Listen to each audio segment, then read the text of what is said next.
enjoyed yesterday's show where I spoke to you about the different types of protein, so hopefully you have a better understanding now. So today is a training day. We've got back, we've got biceps, and we've got calves. So I'll see you at the gym.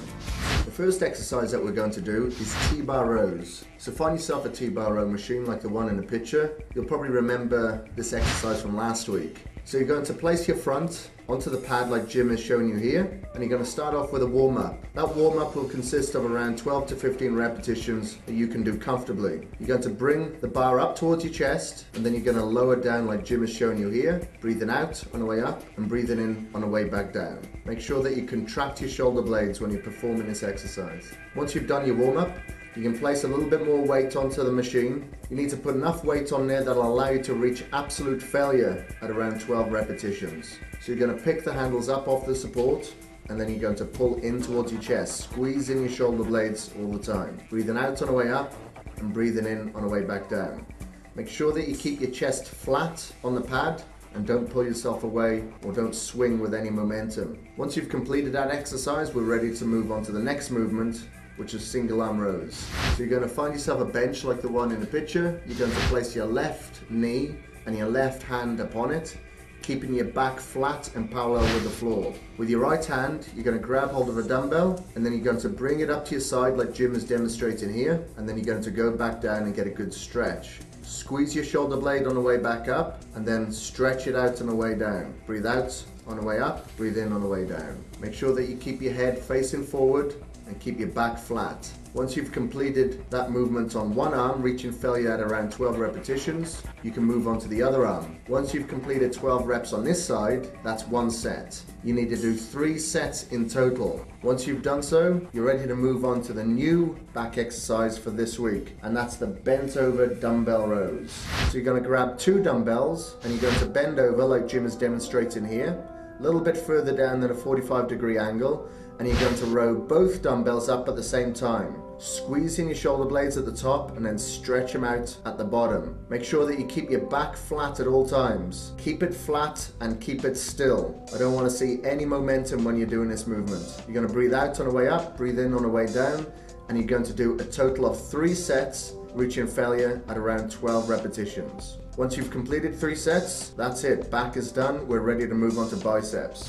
First exercise for biceps is spider barbell preacher curls. This is an exercise that you did last week, so you should be quite familiar with it. You're going to place the backs of your arms against the steepest part of the preacher bench like Jim is demonstrating here. You're going to bring your hands up towards your face and then slowly back down to getting a good stretch. Get a good contraction in your biceps at the top, good stretch at the bottom. Remember, this is just a warm-up set, so just grab hold of a light weight and perform around 12 to 15 repetitions comfortably. This is to push blood within the muscles and it's to lubricate the joints. Once you've completed your warm-up set, we can jump straight into the first working set. So get yourself a heavier weight that'll allow you to reach failure at around 12 repetitions. Again, make sure the backs of your arms are flat against the steepest part of the preacher bench. Get a full stretch at the bottom, full contraction at the top without swinging your body at all. No momentum is to perform this exercise, only your biceps. Breathe out on the way up, breathe in on the way back down. Reach failure at around 12 reps for 3 sets. Place that weight back, and let's move on to the second exercise, which is lion cable curls. So now you can go straight into the first working set. Select the appropriate weight that will allow you to reach failure at around 12 reps. You're going to lie down on the floor like Jim is showing you here. You're going to curl the bar up towards your chin, get a full contraction, and then go all the way down until your biceps are stretched out. Breathe out on the way up, breathe in on the way back down.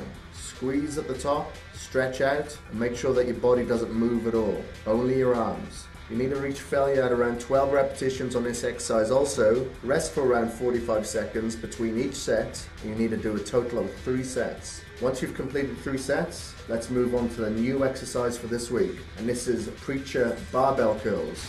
So this time you're going to be on the sloping part of the pad, not the steepest part. You're going to grab hold of that easy bar again and lower down to get a full stretch and a full contraction at the top. breathing out on the way up and breathing in on the way back down. The first exercise that you did on the preacher bench concentrates more on peaking the bicep. This one focuses more on lengthening that bicep. You're going to do 3 sets of this exercise, reaching absolute failure on each. You're going to rest for about 45 seconds, and once you've done so, that's it, arms are completed.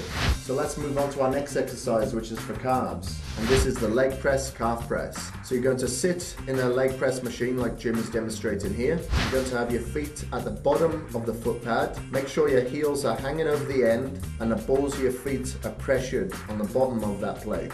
Just like Jim is showing you here, you're going to go right up onto your toes and then let those heels drop back down to get a full stretch. Make sure you keep the movement nice and slow and fluid to ensure that all pressure is placed on the calves and not on the Achilles tendons. This is just a warm-up set, so make sure that you do around 15 repetitions comfortably. Once you've done your warm-up set, let's go straight into the first working set. So now you can put more plates onto the machine that allow you to reach absolute failure at around 15 repetitions. So again, make sure the balls of your feet are at the bottom of that foot pad. You're going to press up, get a full contraction, and then stretch back down. Remember, this is a nice and slow, fluid movement. Keep those knees just slightly bent, and you're going to breathe out on the way up and breathe in on the way back down. Once you've reached failure at around 15 repetitions, do 2 more of these sets, resting for around 45 seconds between each. And once you've done your 3 sets, you're finished. So now you can go and cool down on a treadmill or a bike, have your protein shake, and I'll see you back at the office. You're probably Hank Marvin after that workout, so make sure that you have your protein shake and your Vitargo, and remember to eat within every 3 hours to keep your metabolism firing. But come back tomorrow, it's going to be a non-training day, and I'm going to talk to you about pre-workout nutrition. So I'll see you there.